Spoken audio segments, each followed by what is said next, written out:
नमस्कार दोस्तों, स्वागत है आपका आपके अपने YouTube चैनल श्री स्टेनोग्राफी पर। डिक्टेशन स्टार्ट होगी ठीक 3 सेकंड बाद। Yes, ready. Yes, start. जलवायु संकट के बारे में हमारे डर को सही साबित किया है। पेरिस समझौते में खींची गई 1.5 डिग्री सेल्सियस वार्मिंग यानी तापन की सीमा पहले के अनुमान के मुकाबले काफी नजदीक है और अब हमारे पास अपनी धरती को संकट से बचाने के लिए निर्णायक विकल्प ही है। धरती ज्यादा गर्म होने पर बारंबारता में वृद्धि होने के साथ गर्म हवाओं के चलने और चक्रवाती तूफान की घटनाओं में बेतहाशा बढ़ोतरी होगी। पिछले कुछ सप्ताह में दुनिया भर से सामने आई खबरों ने दिखाया है कि मौसम संबंधी घटनाएं लाखों लोगों को प्रभावित कर रही है। ऐसे में भारत भी इसकी चपेट में आ चुका है, लिहाजा हमसे बचने की तैयारी अभी से ही शुरू कर देनी चाहिए। भारत को मौसम की चरम घटनाओं और उसके मिश्रित प्रभावों के खिलाफ सुरक्षा तैयार करने के लिए प्रादेशिक और जिला दोनों ही स्तरों पर जलवायु परिवर्तन रोकने की गतिविधियों को बढ़ाने की जरूरत है। Council on energy, environment and water यानी CEEW का एक अध्ययन बताता है कि देश में करीब 75% जिले मौसम की चरम घटनाओं के प्रमुख केंद्र हैं। बीते 50 वर्षों में बाढ़ की भयावहता 8 गुना बढ़ गई है। इसी दौरान भूस्खलन, भारी बारिश, आंधी तूफान और बादल फटने जैसी घटनाएं 20 गुना बढ़ गई है। 20वीं सदी के दौरान गंगा बेसिन में बाढ़ आने की दर में 6 गुना तक बढ़ोतरी हुई है। मौसम की चरम घटनाओं की अधिकता वाले देश के 40% जिलों में पहले से ठीक विपरीत स्थितियों की प्रवृत्ति दिखाई देती है। पारंपरिक रूप से बाढ़ की अधिकता वाले क्षेत्रों को लगातार और बेहद सख्त सूखे की स्थितियों का सामना करना पड़ा है। साथ ही सूखाग्रस्त जिलों में अतिवृष्टि की घटनाएं भी हुई है। ये जिले मुख्य रूप से उत्तर प्रदेश, बिहार, उड़ीसा, तमिलनाडु और कर्नाटक में पड़ते हैं। हिमालय क्षेत्र में ग्लेशियरों के तेजी से सिकुड़ने का खतरा और इससे बाढ़, भूस्खलन और अन्य गंभीर परिणामों के जोखिम बढ़े हैं। ऐसे में जलवायु संकट के आसन्न जोखिम वाले भारत जैसे देशों को सबसे पहले मिश्रित और उतार चढ़ाव वाले प्रभावों का विश्लेषण करना चाहिए। ऐसा करने से हमें दूरगामी और ज़्यादा गंभीर खतरों की पहचान करने, मूल्यांकन करने और बारीक स्तर पर अनुमान लगाने में मदद मिलेगी। जिला आधारित विशिष्ट मूल्यांकन भारत को जलवायु से जुड़ी चरम घटनाओं, शहरी गर्मी के दबाव, पानी की चुनौती, फसलों के नुकसान, लावा जनित बीमारियों और जैव विविधता में गिरावट के लिए अच्छी तरह से तैयार होने में मदद करेगा। यह हमारे निर्मित और नियोजित बुनियादी ढांचे को जलवायु परिवर्तन के प्रति सुरक्षित बनाने की हमारी कोशिशों में भी मददगार होगा।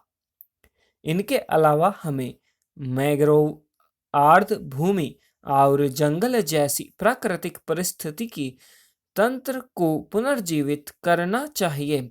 ये सभी कारक चक्रवात, अतिवृष्टि की घटनाओं, तूफानी लहरों और बाढ़ जैसी घटनाओं में तेज बढ़ोतरी को धीमा कर सकते हैं। प्राकृतिक पारिस्थितिकी तंत्र को विकसित करना हमारी राष्ट्रीय प्राथमिकता होनी चाहिए, क्योंकि हिंद महासागर के गर्म होने पर चक्रवाती गतिविधियों और बारिश संबंधी विसंगतियों के बढ़ जाने की आशंका है। इसके अलावा पारिस्थितिकी का पुनर्वास करना जमीन की नमी धारण करने की क्षमता के साथ फसल उत्पादन बढ़ा सकता है, मिट्टी के कटाव से होने वाले नुकसान को कम कर सकता है और ज़्यादा कार्बन सोख सकता है। भारत जैसी उभरती हुई अर्थव्यवस्था को अपने निर्मित और नियोजित बुनियादी ढांचे को जलवायु परिवर्तन के दुष्प्रभावों से बचाने के प्रयासों को तेज करने की जरूरत है। भारतीय उद्योग से संबंधित एक रिपोर्ट बताती है कि मौजूदा बुनियादी ढांचे में 2030 तक 14 खरब अमेरिकी डॉलर निवेश होने का अनुमान है। विश्व बैंक के आकलन के अनुसार जलवायु परिवर्तन का सामना करने में सक्षम बुनियादी ढांचे में निवेश करना भारत जैसे देशों को व्यापक लाभ पहुंचा सकता है। आईपीसीसी रिपोर्ट आसन्न खतरों के लिए आर्थिक संसाधन बढ़ाने की सिफारिश करती है। प्रादेशिक स्तर पर वित्तीय संसाधनों का हिस्सा पहले प्रभावित होने वाले क्षेत्रों को जलवायु परिवर्तन के असर से बचाने के लिए अपर्याप्त है। इसमें बढ़ोतरी करना जलवायु संबंधी गतिविधियों में तेजी लाने के लिए जरूरी है। आज आज़ादी के 75वें वर्ष में खड़े भारत को अपनी आबादी और आर्थिक विकास को जलवायु परिवर्तन से बचाने के उपाय करने के लिए तत्काल राष्ट्रीय और प्रादेशिक स्तर पर रणनीतियां बनाने की जरूरत है। अगर तापमान में 1.5 डिग्री सेल्सियस की वृद्धि की आशंका को निश्चित माना जाए तो हमें उसके दुष्प्रभावों का सामना करने के लिए अपनी कमर कस लेनी चाहिए और यह सुनिश्चित कर लेना चाहिए कि जब मौसम की चरम घटनाएं सामने आए तो हमारे पास बेहतर और तेज गति से पुनर्निर्माण करने की साधन उपलब्ध हों। अगर हम इसमें असफल होते हैं तो हम अपने विकास की कहानी को कई दशक पीछे पहुंचा सकते हैं।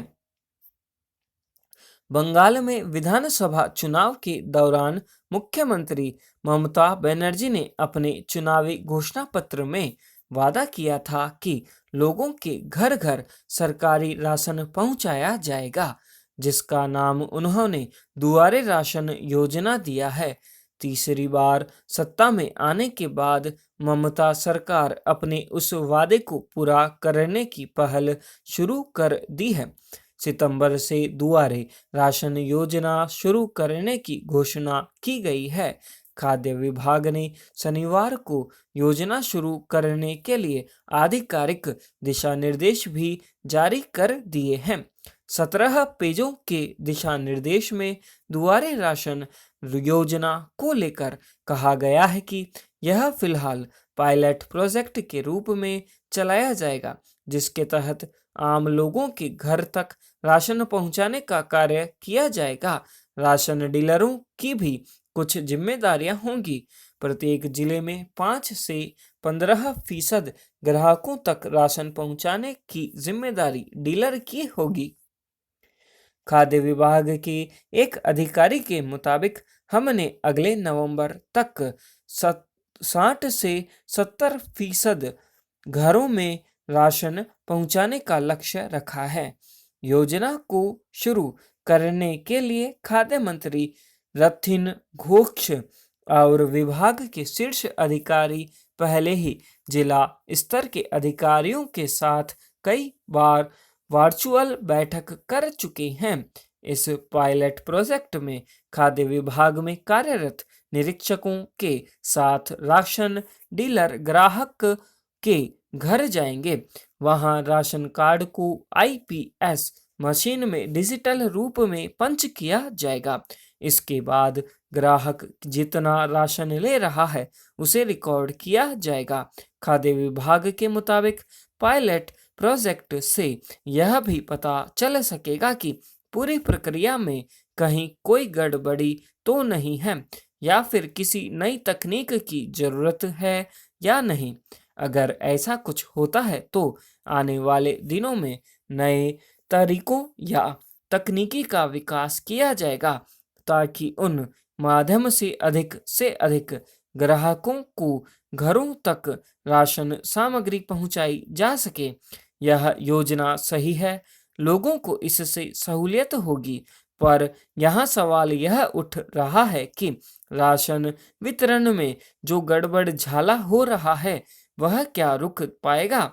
सरकारी राशन की दुकानों से जिस तरह के चावल एवं गेहूं वितरण किए जाते हैं उसको गुणवत्ता की जांच नहीं होनी चाहिए। आम लोगों का मानना है कि दुआरे राशन से जरूरी है कि अच्छी गुणवत्ता वाले चावल एवं अन्य सामान राशन दुकानों से मिले। इसे सुनिश्चित किया जाए जितने परिणाम में हर कार्ड धारक का हक है उस अनुसार राशन मिले, परंतु देखा जा रहा है कि जितनी मात्रा में लोगों को अनाज मिलना चाहिए वह नहीं मिल रहे हैं। चावल गेहूं की गुणवत्ता तो भगवान भरोसे ही है। यह था 105 शब्द प्रति मिनट की गति से अभ्यास आपने किया सिरी स्टेनोग्राफी के माध्यम से। दोस्तों, इसी तरीके के अभ्यास मैं लेकर के आता रहता हूं आपके अपने यूट्यूब चैनल सिरी स्टेनोग्राफी पर, जो कि आपको सारे अभ्यास आपको मिलेंगे हमारी प्लेलिस्ट में। करते रहिए कोशिश कुछ कर गुजरने की। मिलते हैं नेक्स्ट डे नेक्स्ट डिक्टेशन के साथ में। तब तक के लिए जय हिंद, जय भारत,